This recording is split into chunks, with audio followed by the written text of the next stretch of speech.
Good evening, everybody. This is Robin with another edition of Horror Pop After Midnight. And my guest tonight is writer-director Rozalyn Mattocks and actress Erin. How's it going, guys? Great. It's going really good. Happy to be here. Yes, I just watched your indie horror short film, Kid Free Weekend. All I have to say is, I don't know if I can eat Chinese food for a while.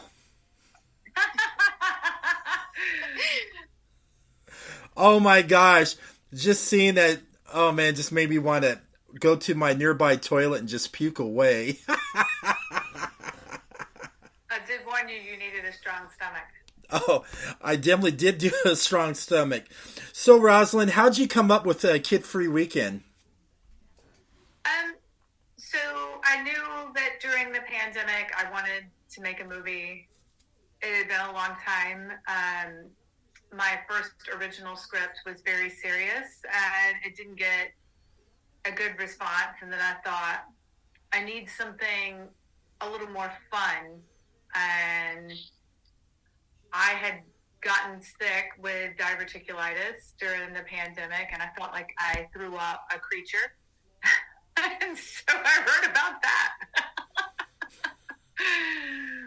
And my house is very 70s, so I set it in the 70s, and, you know, voila, Kid Free Weekend was born. Yeah, I love your 70s style house, especially the rotary phone. It reminds me when I was a little kid, my mom and dad had a rotary phone, and it was the same color as the one you had in the film, which I started laughing about. Well, it's actually on my wall, and everyone, including the kids that come into my home, everybody has to go over and try it out. It's probably like such an Instagrammable spot. Like everyone wants to take a picture with the phone. Absolutely. Shoot, if I was at Rosalyn's house, I'd be taking videos and pictures of everything, man. I'd be like, hey, look, I wonder where the Bradys are at. It really, I mean, like her whole aesthetic, like the way that it is in the film, all that, I mean, basically everything is hers, is theirs. Maybe a couple props were brought in, but yeah, some of the artwork is not here normally. We got some extra carpets and some extra things to put here and there, some extra lamps, but the rest of it's here year-round, like including this. Hey, I love it. So, Rozalyn, was Erin your ideal choice to play Vivian in the film? I actually wrote it for her, yes. And I sent it to her asking for her advice on it. She was like, I love it. Can I audition for it? And I was like, sure. Please thinking, you didn't have to audition, but yes, please send me an audition tape for it. So, yeah, she did production design. I originally met her several years ago. She was suggested as a production designer for a film I did called Solo Punk that was set in the 80s. And, man, she just did a phenomenal job. And she told me on that job that she was actually an actress as well. And very shortly after that, I got to see her in a project that she had done that is a short trailer for something she is very passionate about, a film called Do So that she's written and wants to star in. Man, she just blew me away. Blew me away in less than, I think it's a 5-minute trailer.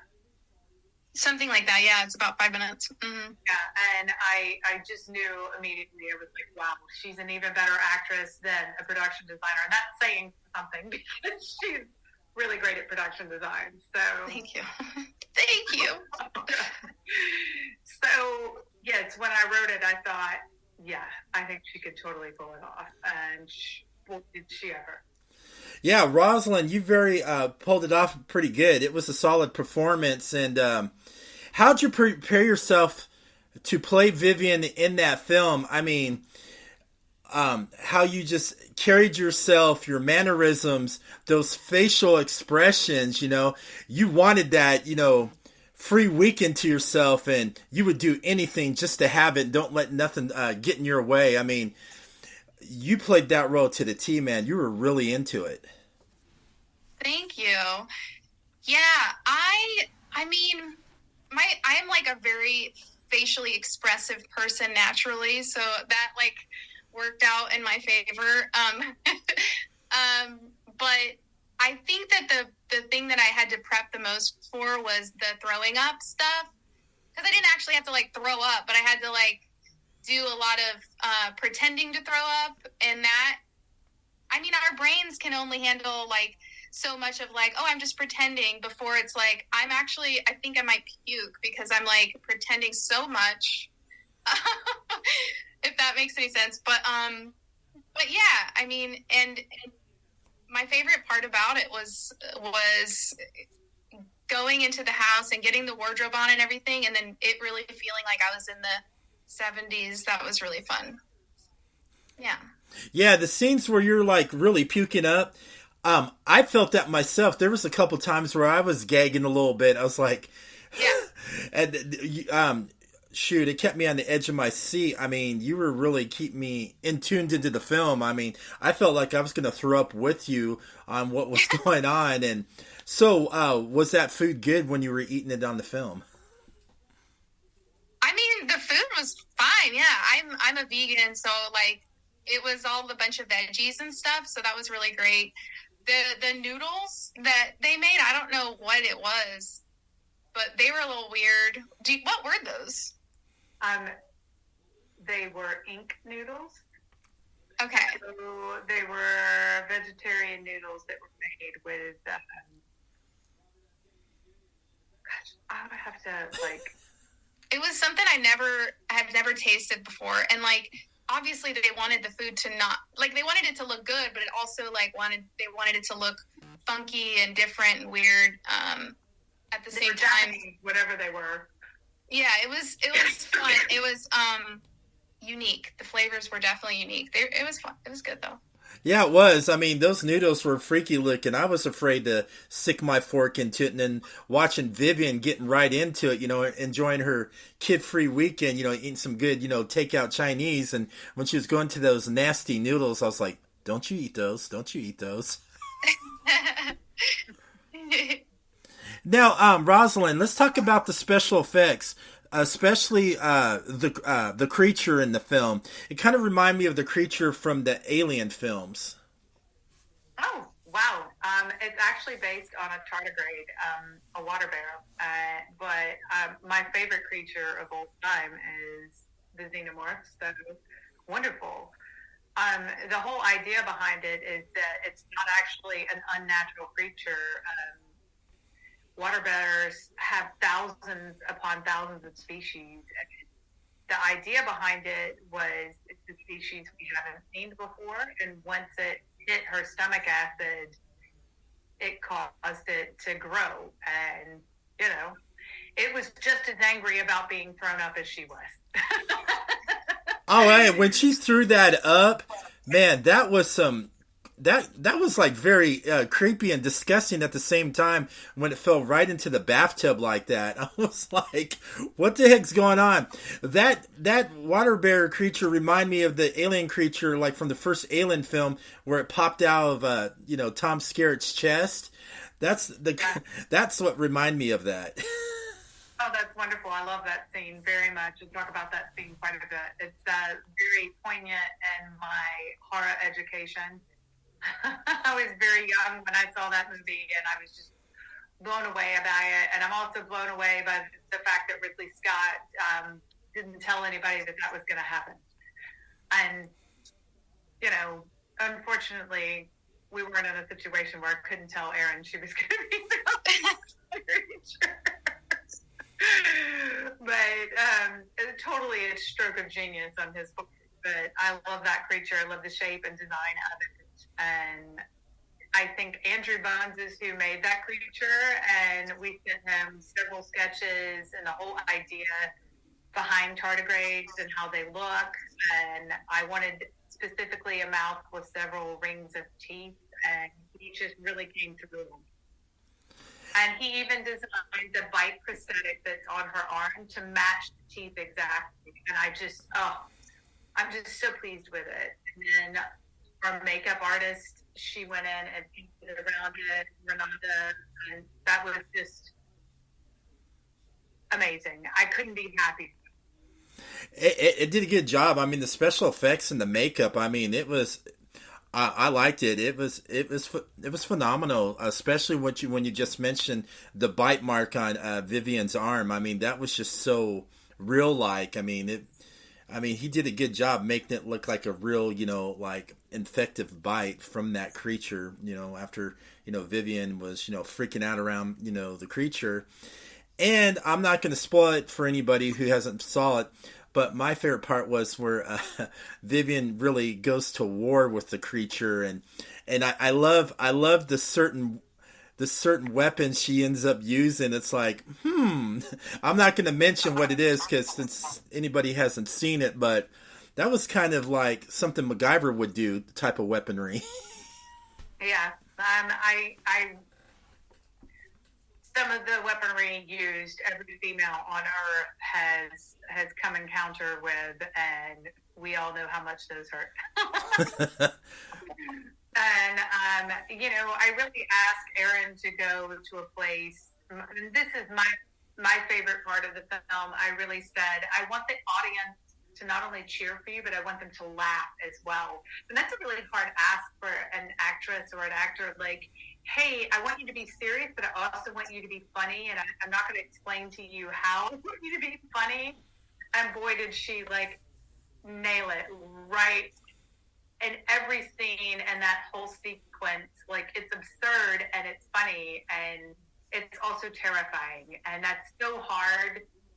Thank you. Just thank you, Erin. It was Yes.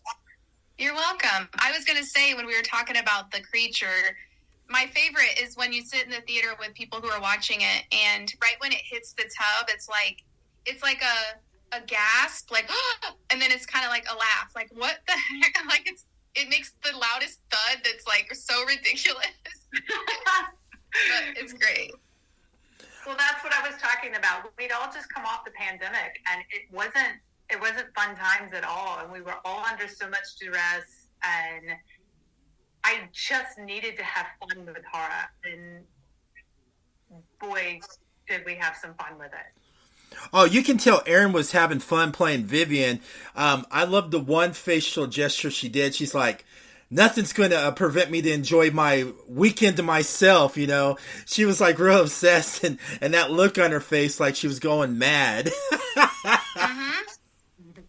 Yeah, something that I think, I don't have kids, but I can still relate to it. And I think that a lot of people, you don't have to have kids to understand what it feels like to almost have your free time taken away from you. I work a lot and I love my downtime. And that's kind of where I went with it, was like, how pissed would I be if I had just, 1 or 2 days to myself and then something like this happened? So I'm ready to fight back. And yeah, it was fun. Totally. I totally agree with that. Anyone that works in the film industry or any industry, any industry where you're working 40 or more hours a week, you know what it feels like to have a little bit of time where you don't have all the responsibilities of your everyday life, and someone comes along and is like, no, you're going to deal with this now, whether it be a water main break or or your animal gets sick or anything. You're like, oh no, not today. Now, Rozalyn, let's talk about the music score. I love the music score. It reminded me of 60 surfer punk ska music. I felt like I was listening to punk ska music. It was great. I was jamming to it while I was watching the movie. Thank you so much. The song that Erin dances to was done by my husband's band, the Frigidaires, and that particular song is called Dragon. Like Dragon the Strip, not like a fire-breathing dragon. Yeah. But I love that song. He also, the song that she's putting on Spa Treatment to was from their band as well. And then he wrote the song When She's Digging Through That. And then we have a composer, let me get his name right. We have a composer that did the rest of the music, and what we did was we sent him the vibe, and he totally nailed it. And It was great. I think he gave us 6 or 7 songs. I think almost all of them end up in the film. He also did the song in the end with the credits. Yeah. And yes, I mean, it's great. But yeah, we were definitely going for that surfer vibe and that 60s, 70s feel. And I loved all of it. I thought it totally matched everything. And our producer Charles Gilbert is who brought that composer on, and in the very end, when she goes to clean up the mess, he messaged our composer and was like, we really just want an ending. Like, we're done with this. We're so done with this. We're ready to pack up and go home. And that's when he gave us that little piano. And she's like cleaning up and she's all done.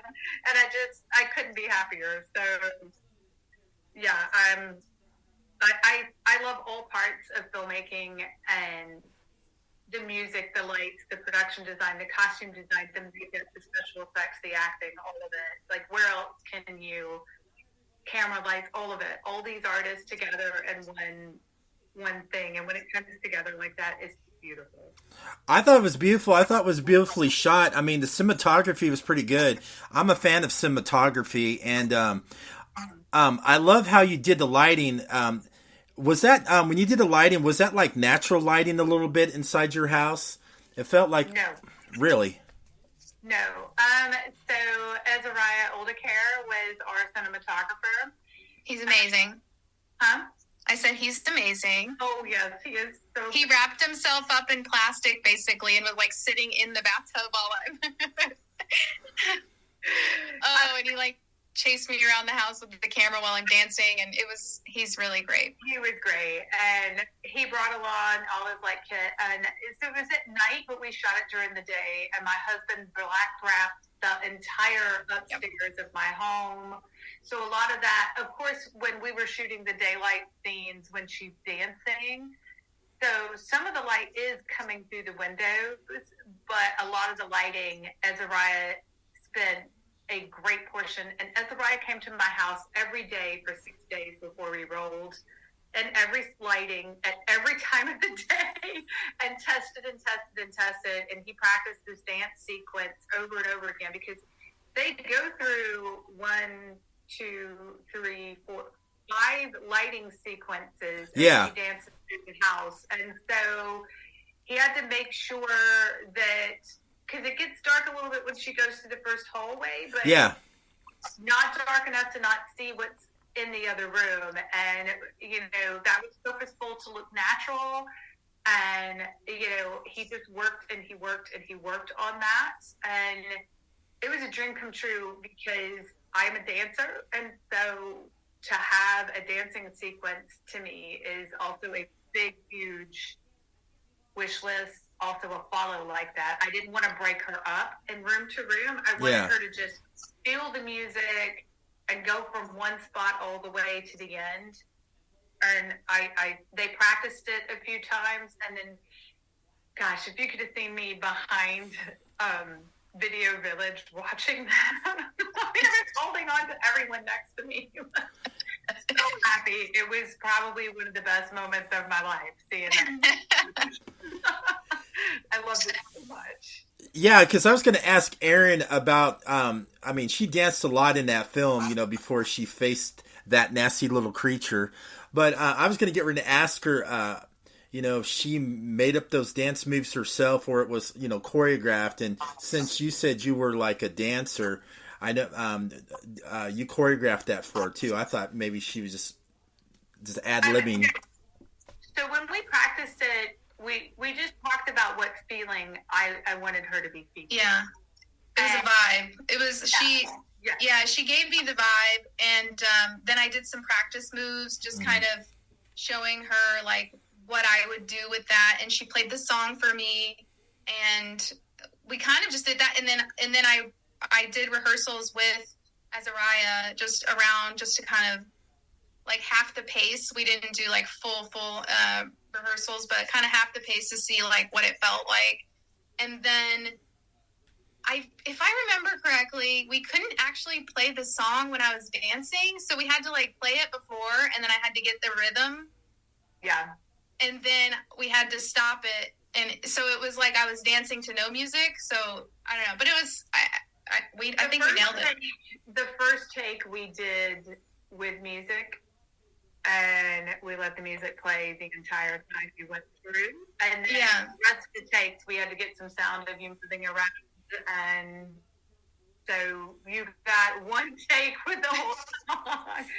But then every other take, you managed to keep that vibe and that flow and do almost verbatim what you did the first time, which was just so impressive. So, have you thought about doing this film like as a feature film?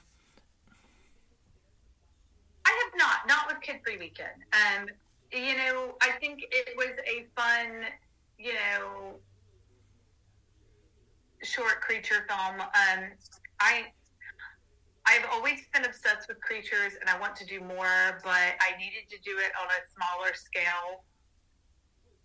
And having the one actress, the one location, the one bit was sort of. And I also realized that, for years I worked on a television show where the special effects were so brilliant. And I realized in the last few years of deeply studying, like, my favorite horror films, I'm a little precious about special effects.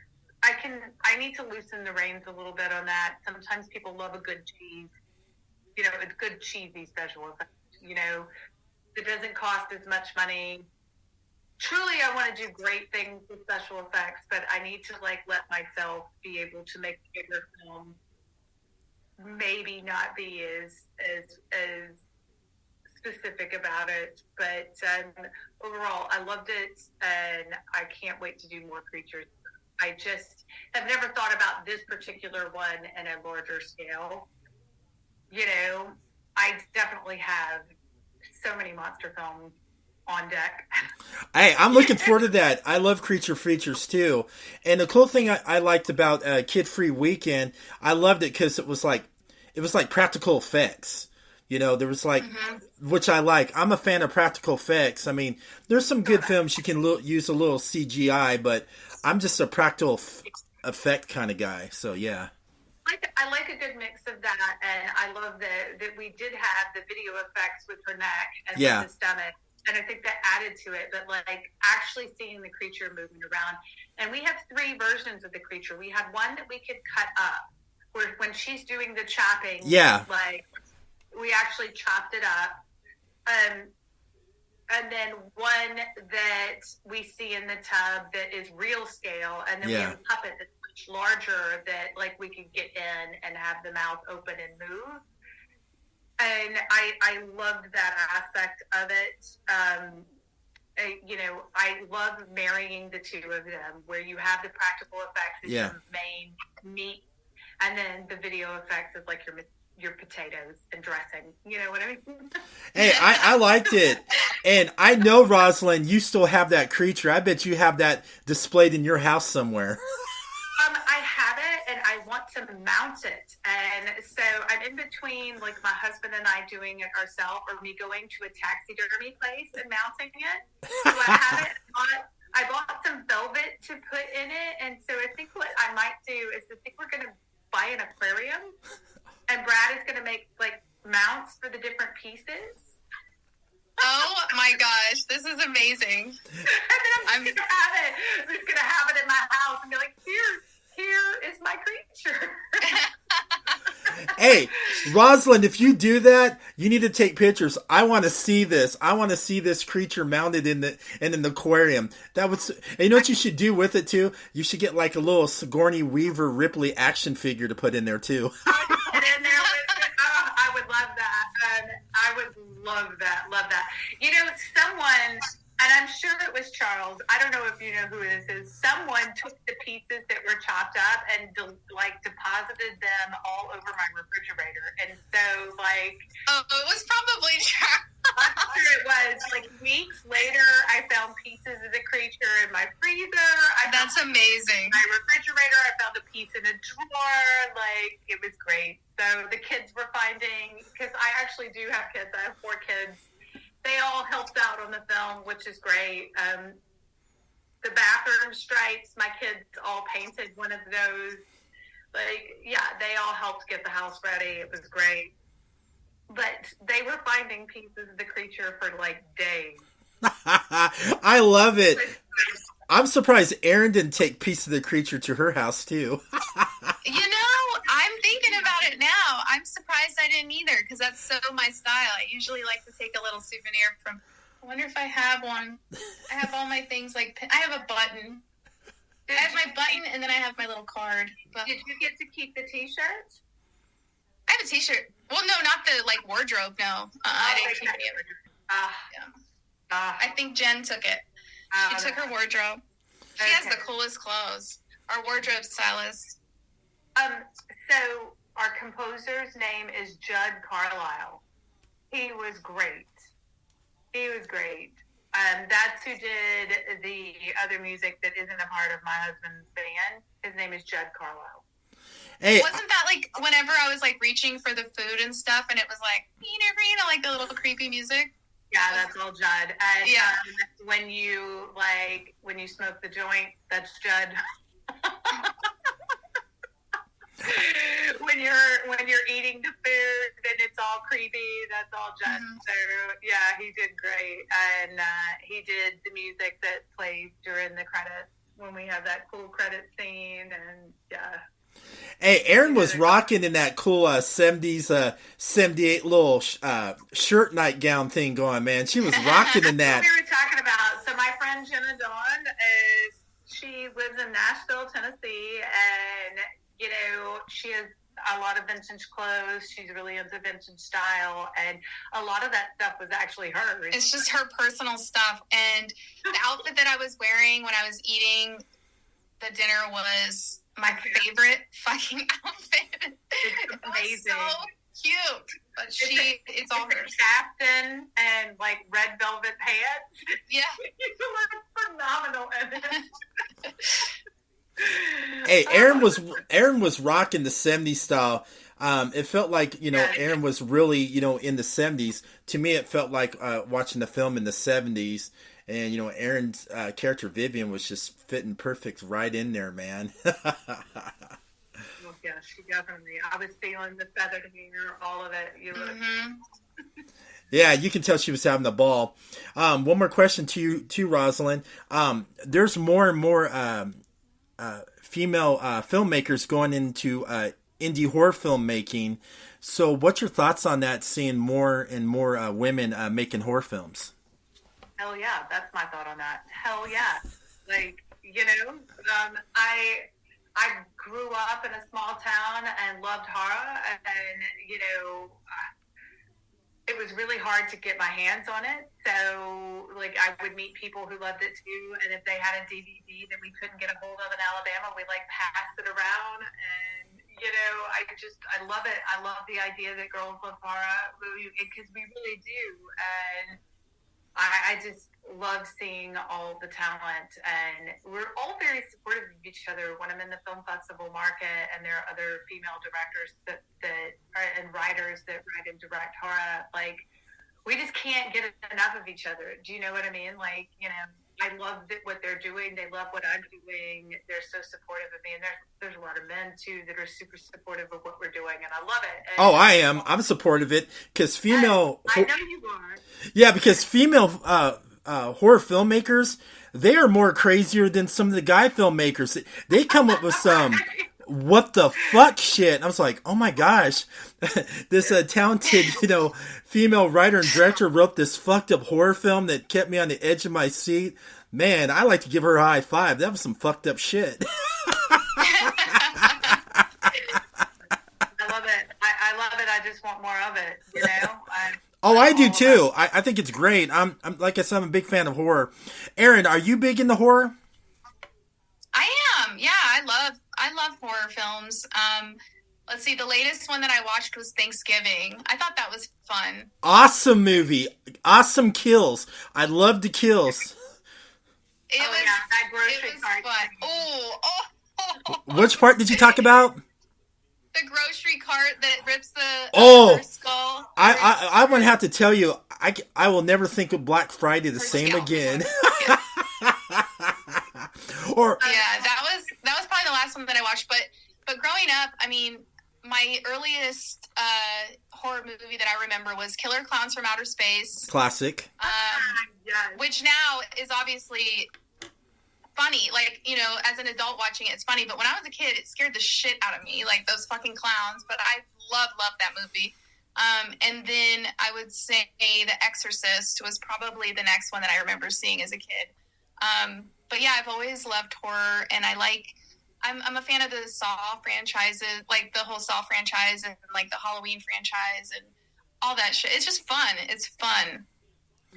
I think it is. And the three films that got me into horror when I was a little kid, scared the freak on me, like what Erin said, was The Exorcist. I couldn't sleep for a week. I had a nightlight by my bed. I did. I had a nightlight. And then the next film was the original Halloween, of course. And then, of course, the one that really freaked me out the most was the tall man played by Angus Scrimm in Phantasm. I love Phantasm. My first was American Werewolf in London. Oh, I love that film. There you go. I had rented it, and I was way too young to watch it. And I watched it, and I will never go outside in the woods in the moonlight alone. Ever. To this day, no thank you. And I know that, like, you watch it now, and maybe it might not be as terrifying, like you said, Erin, as a young child seeing it terrorize the London streets and run through. I think for me, it was the subway scene. Oh, hell yeah. Hell yeah. Subway scene where he is on the rise and it just comes at the bottom and it's so large, the head is bigger than the bottom. And even at that age, I knew that scale. I was like, oh, this is terrifying. Get up and run, mister, please. So yeah, I was hooked from that moment on. You know, I didn't sleep, but I wanted to know how they made it. And not long after that, they had the video coming out and of how they made it.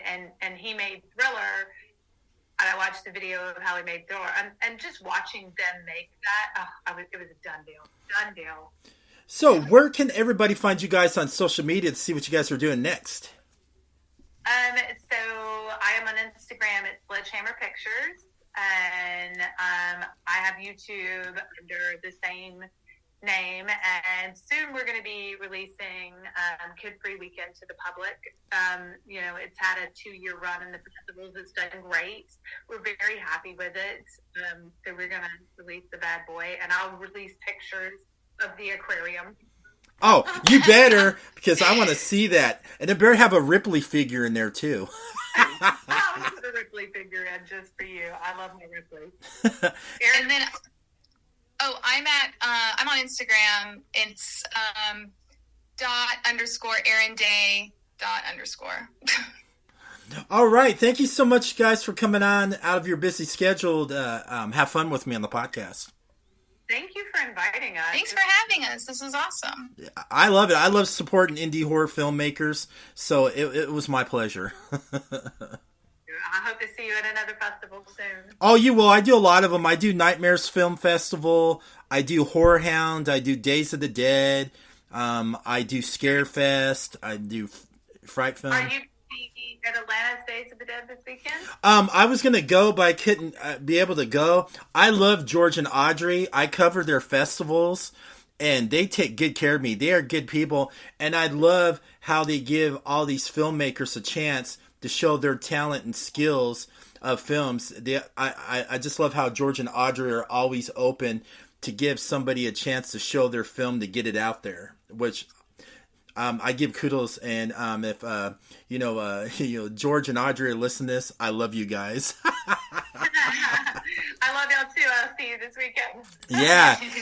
Yeah. Let me know what happened this weekend, because I was gonna go. I'll probably do the next Days of the Dead, because they got so many of them. So yeah, I'm gonna go this weekend. I'm very excited. So All right. Well, it was great to see all of you, and I hope to see you again. All right, and everybody, thank you for listening to Horror Pop After Midnight.